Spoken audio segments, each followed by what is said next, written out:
ईर्ष्या के ऊपर है। कोई भी विकार है जब हमारे अंदर आता है, मान लीजिए इसका एक मैं बड़ा अजीब सा उदाहरण आपको देती हूँ।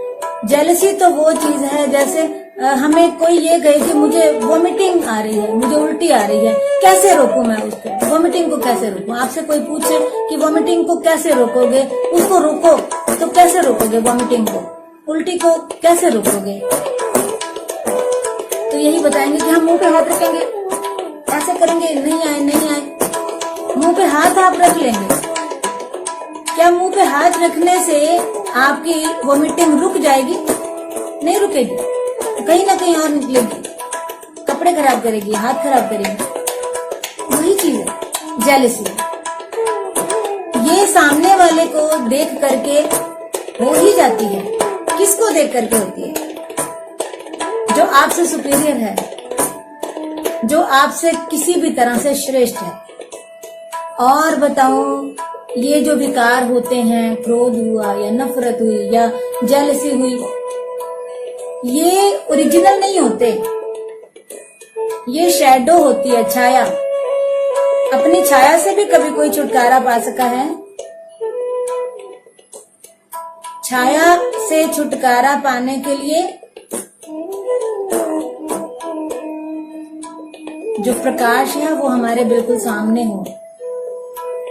जब ज्ञान का प्रकाश आपके सामने आएगा तभी आप उनसे मुक्ति पा सकेंगे। हर तरफ जब आपके प्रकाश होगा तब आप मुक्ति पा सकेंगे। लेकिन वो ज्ञान का प्रकाश कहाँ से आएगा? क्योंकि ये शैडो होती है, ये छाया होती है। किस चीज की छाया है ये? आपके अपने विचारों की, आपके अपने ख्यालों की। जो विचार, जो ख्याल आपके अंदर चलते हैं, किसी के प्रति जो विचार, जो ख्याल आप पैदा कर लेते हैं, जो विचार बन जाते हैं, वो वही निकल करके आते हैं, उसी की शैडो बन जाती है, जो फिर आपकी इमोशंस में आ जाती है। इसीलिए emotions are the shadows of your thought process. आपके विचारों की जो क्रिया है वही शैडो बन जाती है आपके इमोशंस की। इसलिए सबसे जरूरी ये है, अपने ख्यालों को, अपने विचारों को दुरुस्त कीजिए। हमें किसी से ईर्ष्या तब होती है जब हम सबसे पहले इनकैपेबल होते हैं, इनकैपेसिटी हम में हो, हम वो काम करने के कैपेबल ना हो जो सामने वाला कर पाया है, तभी होती है ना। इसमें दो चीजें हैं, एक तो आप इनकैपेबल हैं, आप उसके वो जो काम उसने किया है उसको करने के काबिल नहीं है। दूसरा, आप ट्रेंड नहीं हैं। ये दोनों अलग अलग बातें हैं। अगर आप कैपेबल नहीं हैं लेकिन आप कर सकते हैं, देखिए, अगर आप वो काम कर सकते हैं जो सामने वाले ने किया है जिससे आपको ईर्ष्या हो रही है, तो वो आपके अंदर ईर्ष्या नहीं आएगी, जेलसी नहीं आएगी। फिर आपके अंदर एक तरह का वो ख्याल आएगा, वो विचार आएगा कि इसने किया है तो मैं भी कर सकता हूँ, मैं भी कर सकती हूँ। इसीलिए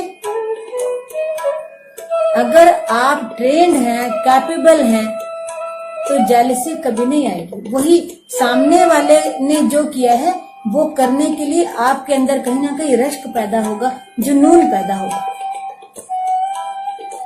कुछ चीजें ऐसी हो जाती हैं जो हम दूसरे में देख करके बड़े खुश होते हैं, अपने अंदर करना चाहते हैं पर कर नहीं पाते। जेलसी को रोकें कैसे?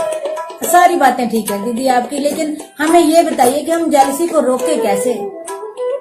जेलसी की, ईर्ष्या की मैनेजमेंट नहीं समझनी है, इसकी अंडरस्टैंडिंग समझनी है कि ये क्यों हुई, जिससे जेलसी हुई उसके पीछे क्या कारण है। अगर तो हम कैपेबल हैं वो करने के, तो अपने अंदर जुनून भर दीजिए, और अगर नहीं कैपेबल हैं किन्हीं कारणों से, तो अपने विचारों को बदल दीजिए।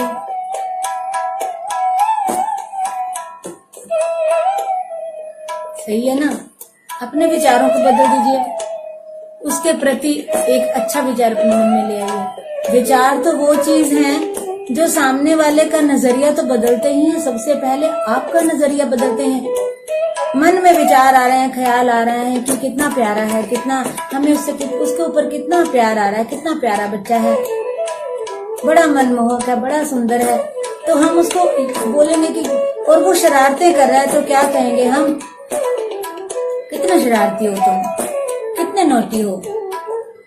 और अगर कहीं उसके ऊपर गुस्सा आ रहा, मुझे ऐसे देखा, टेढ़ी आंख से देखा, तो वैसे ही हमारा विचार बदल जाएगा। विचारों के बदलते ही हमारी इमोशन बदल जाती हैं। इसलिए सबसे पहले अपने विचारों को दुरुस्त कीजिए। विचार दुरुस्त हुए तो सब दुरुस्त हो जाएगा।